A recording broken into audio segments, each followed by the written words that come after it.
دیکھتے نہیں آپ جج کے سامنے پٹی باندھے ہوئے ایک مورتی کو رکھا جاتا ہے، کیوں؟ جانتے ہیں؟ تاریخ اٹھا کر کے پڑھو، اسی سرزمین پر ایسے ظلم کیے گئے ہیں جہاں چند برہمنوں نے کم ذات کے لوگوں کے کان کاٹے ہیں، جہاں لوگوں کے کانوں میں گرم تیل ڈالے ہیں، اسی سرزمین پر کم ذات کے لوگوں کو کوڑا کرکٹ میں گھر بنانے پر مجبور کرتے تھے۔ سان کا ایک بادشاہ اسلام میں آیا ہے، اسلام قبول کر کے آیا ہے، حج کے لیے نکلے خوشی میں سارے مسلمان، حضرت عمر بھی اس میں ساتھ میں تھے، خلیفہ تھے۔ طواف کے دوران اس بادشاہ کی لنگی پر ایک مسلمان کا پیر پڑ گیا، لنگی سرک گئی، اس نے اپنی بے عزتی محسوس کی، تھپڑ مارا کعبے کے سامنے، اس مسلمان کو بہت اس نے مارا، وہ زخمی ہو گئے۔ انہوں نے شکایت کی حضرت عمر فاروق کے پاس۔ عادل، وہ عدل کی پیکر جو نظام رسول سے ذرا برابر ہٹ کر کبھی فیصلہ نہیں کرتے۔ حضرت عمر کا فیصلہ تو وہ ہے کہ ایک بندہ یہ حضور کے پاس فیصلہ لے کر کے آیا تھا، معلوم ہے نا؟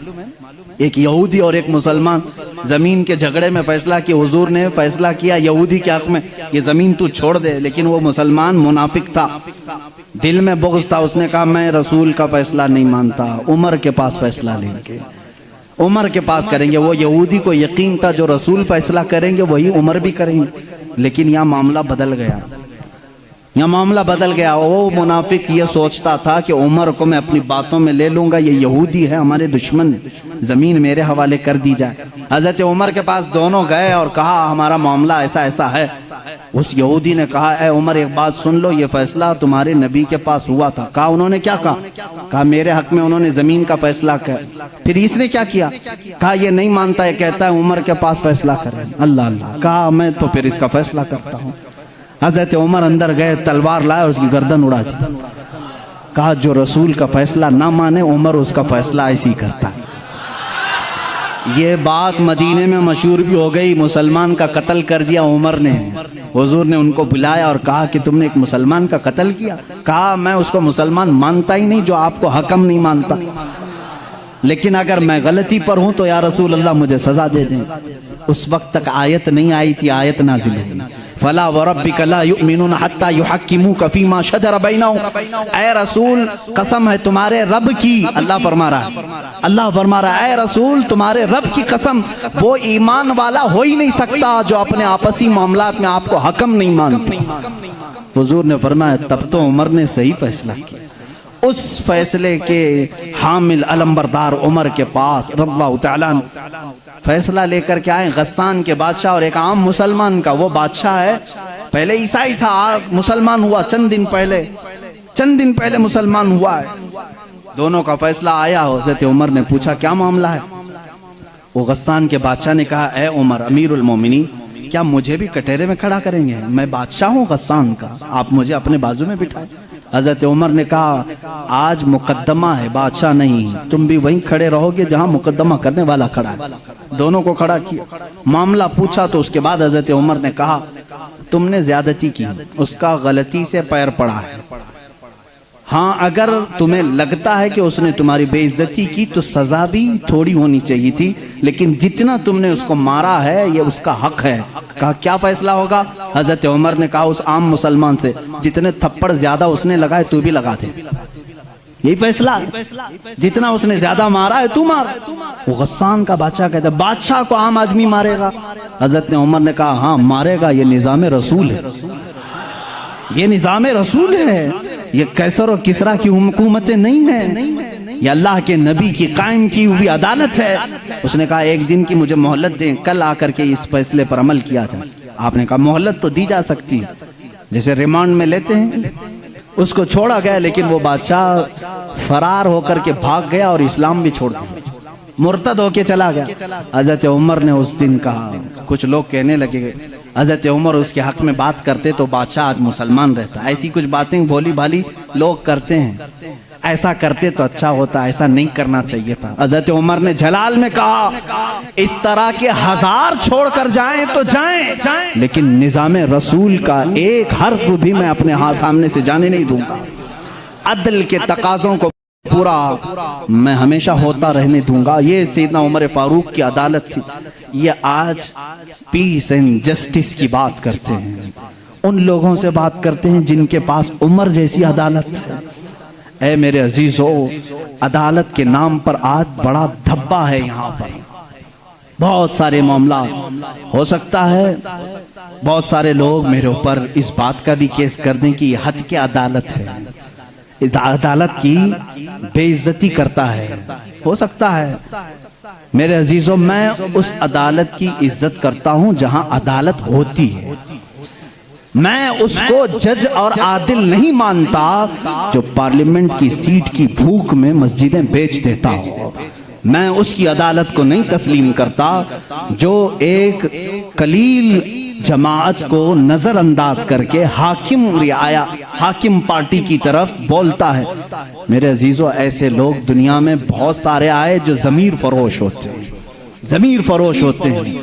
ہندوستان بھی اسی ڈگر پر چلنے لگ گیا۔ اب تک دنیا کی سب سے بڑی ڈیموکریسی، سب سے بڑی جمہوریت ہندوستان میں تھی، جہاں پر نظام ایسا تھا، ہمارا عدلیہ کا نظام بہت اچھا تھا، ہماری کورٹ جتنی تھی یہاں پر سب کے ساتھ برابر کا سلوک کیا جاتا تھا، ہندو ہو مسلم ہو۔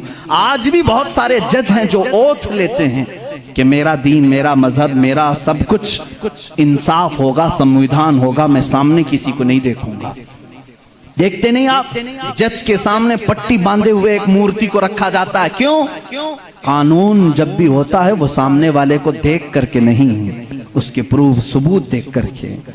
لیکن یہاں پر اب عام بچے کو بھی بیوقوف بنایا جا رہا ہے۔ میں اس بات کی آواز اٹھانا چاہوں گا، اس ظلم کو بند کرو، اس ظلم کو بند کرو، اور یہ ڈکٹیٹرشپ جو لائی جا رہی ہے، اس جمہوریت کو ختم کر کے، قتل کر کے، دیکھنا چند دنوں کے بعد یہ سارے نظام ختم کرنے کی بات کریں گے۔ آج مسلمانوں کے خلاف ایک زہر پھیلایا جا رہا ہے، اسی طرح چند دنوں کے بعد اب دلتوں کی باری آئے گی، اس لیے کہ یہ دلتوں کو بھی ایک آنکھ نہیں بھاتے، یہ کبھی پسند نہیں کرتے، یہ 2000 سال پرانا نظام منوسمرتی کا لانا چاہتے ہیں جہاں صرف چند لوگوں کی حکومت ہوگی۔ جانتے ہیں، تاریخ اٹھا کر کے پڑھو، اسی سرزمین پر ایسے ظلم کیے گئے ہیں جہاں چند برہمنوں نے کم ذات کے لوگوں کے کان کاٹے ہیں، جہاں لوگوں کے کانوں میں گرم تیل ڈالے ہیں، اسی سرزمین پر کم ذات کے لوگوں کو کوڑا کرکٹ میں گھر بنانے پر مجبور کرتے تھے، جہاں اعلیٰ ذات کے لوگوں کے پیشاب پخانے ہوتے تھے وہاں دلت برادری کو رکھنے پر ہی مجبور کرتے تھے، ہر ایک کے گلے میں رسی باندھ کر ایک مٹکا لٹکاتے تھے کہ تھوکنا ہے تو دلت زمین پر تھوک نہیں سکتا، اس مٹکے میں تھوکے گا، اس لیے کہ اس کا تھوک زمین پر پڑے تو یہ اپشگن سمجھتے تھے۔ اس پورے نظام کو، یہاں پہلے ہندوستان میں یہ ساری چیزیں چلی ہیں، کاسٹزم، ذات برادری، اونچ نیچ کے معاملات چلتے رہے، لیکن میں سمجھتا ہوں کہ ہندوستان کو جب آزادی ملی، بھارت کو جو آزادی ملی 1947 کے بعد، سبوں نے مل کر کے ایک سمویدھان بنایا تھا، عدل و انصاف کا سب لوگوں نے حلف اٹھایا تھا، اس میں سب کا حصہ برابر کا ہوگا، سب لوگوں نے قربانی دی ہے، سب کے لیے نظام یکساں ہوگا، برابر ہوگا، اور سب کی دین کا، سب کے ریلیجین کا مان سمان کیا جائے گا۔ لیکن اب جو حالات ہیں میرے عزیزو، یہ دوسری ڈگر پر چل پڑے۔ اب یہاں پر اس سمویدھان کو یہ ختم کرنے کی بات کر رہے ہیں جو امبیڈکر کی سرپرستی میں بنائے گئے تھے، اس کو ختم کر کے یہ نئے سمویدھان کی بات کرنے جا رہے ہیں۔ چند دنوں کے بعد یہ ووٹنگ پاور بھی ختم کرنے کی بات کریں گے، تم سب کو ووٹ دینے کا بھی حق نہیں ہوگا، ٹھہرنے کی، امیدوار ہونے کی بات تو دور ہے۔ میں اس نظام کی کھلم کھلا مخالفت کرتا ہوں اور مذمت کرتا ہوں، میں مذمت کرتا ہوں۔ ہمارے لیے وہی بھارت اور وہی ہندوستان اچھا ہے جو ہمارے بڑوں نے اپنے خون کی قربانی سے آزاد کیا ہے۔ آپ سب اسی بھارت کو تسلیم کریں گے یا نئے نویلے بھارت کو؟ ہم اس نوے نویلے بھارت کو جس ڈگر پر یہ لے جا رہے ہیں کاسٹزم کی پر، ہم اس کو نہیں تسلیم کرتے۔ ہم اس بھارت کو، اس سمویدھان کو مانتے ہیں جہاں عدل سب کے لیے برابر ہو، سب کے لیے برابر ہو، سپریم کورٹ کو آزاد رکھا جائے، وہ سب کے ساتھ برابر کا انصاف کر سکے، چاہے وہ تخت پر بیٹھا ہوا آدمی ہو، چاہے وہ غریب آدمی ہو، سب کے ساتھ برابر کا عدل کر سکے۔ ہندوستان ہی کی بات میں اگر بتاؤں، یہاں پر ایک بادشاہ ایسا بھی گزرا جس کے ایک تیر سے ایک بچے کی موت ہو گئی تھی، ایک بچے کی موت ہو گئی. عورت جو بچے کی ماں تھی وہ مقدمہ کر دی چیف جسٹس کے پاس. اس وقت کے جو چیف جسٹس تھے قاضی سراج الدولہ, انہوں نے طلب کیا بادشاہ کو طلب کیا. اسی ہندوستان کی بات کر رہا ہوں. عورت ایک جگہ کھڑی ہے, وقت کا بادشاہ ایک جگہ کھڑا ہے. عورت نے کہا میرے بچے کو ان کے تیر سے موت ہو گئی. بادشاہ شکار کھیل رہا تھا, چوک کے تیر لگ گیا. بادشاہ نے کہا ہاں میرا تیر لگا تو ہے, گواہ بھی ہیں, سپاہی بھی گواہ ہیں, عورت بھی گواہ ہے. دو آپشن ہوتے ہیں موت کے بعد. کسی کا کچھ قتل ہو گیا انجانے میں, چوک کر اگر قتل ہو گیا, دو آپشن اسلام دیتا ہے. اس عورت کو قاضی نے کہا تیرے پاس دو آپشن ہیں, چاہے تو اپنے بچے کی موت پر دیت لے لے, کچھ پیسے لے لے بادشاہ سے اور اسے معاف کر دے, یا چاہے تو جان کے بدلے جان لے لے. بادشاہ کی جان بھی لے سکتی ہے. قاضی نے فیصلہ سنا دیا, یہ نہیں کہ بادشاہ کو چھوڑ دینا ہے. دونوں آپشن عورت کے اوپر.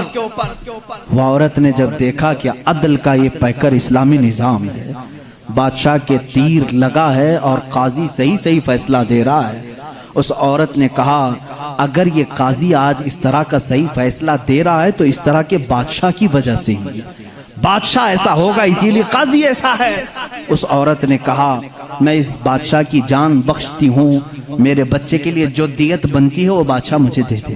بادشاہ نے جتنی دیت بنتی تھی اس سے زیادہ اسے دیا. اور جب یہ معاملہ ختم ہوا تو بادشاہ قاضی کے پاس آیا اور اپنا جبہ کھولا, اس میں خنجر تھا. خنجر نکالا, کہا قاضی, وہ اس وقت کے سپریم کورٹ کا چیف جسٹس تھا. قاضی, بادشاہ کیا کہتا جانتے ہو, مجھے جب پتا چلا میرے اوپر مقدمہ ہے اور مجھے معلوم تھا میرے تیر سے ایک بچہ فوت ہوا ہے, میں آج کورٹ میں آ رہا تھا, میں ساتھ ہی خنجر لے کے چلا. قاضی نے پوچھا کیوں لے کے چلے؟ کہا میں یہ دیکھنا چاہتا تھا کہ اگر فیصلہ قرآن و حدیث کے مطابق ہو تو ٹھیک ہے میں مان لوں, اور ذرا برابر اگر بادشاہ کا خیال کر کے قاضی نے کیا تو اسی خنجر سے قاضی کو قتل کر دو. بادشاہ نے یہ کہا. قاضی مسکرایا اور اپنے گدے سے اٹھ گیا اور چادر ہٹائی, نیچے بہت بڑا کوڑا تھا. کہا بادشاہ تمہیں معلوم ہے میں آج پہلی مرتبہ اس کرسی پر آنے کے بعد, اس گدے پہ آنے کے وقت کوڑا نیچے لے کر بیٹھا ہوں. کہا کیوں؟ کہا میں نے اسی وقت طے کر لیا کہ بادشاہ کو کٹہرے میں کھڑا کروں گا اور فیصلہ قرآن و حدیث کے مطابق سناؤں گا. اگر بادشاہ مان لیا تو ٹھیک, ورنہ میں اس کوڑے سے اسے منواؤں گا. یہ نظام اسلام تھا, یہ عدل کے تقاضے تھے. وہ عمر ابن خطاب کے دور کے بھی سنہرے واقعات اسلام نے ہمیں ہر جگہ سکھائے.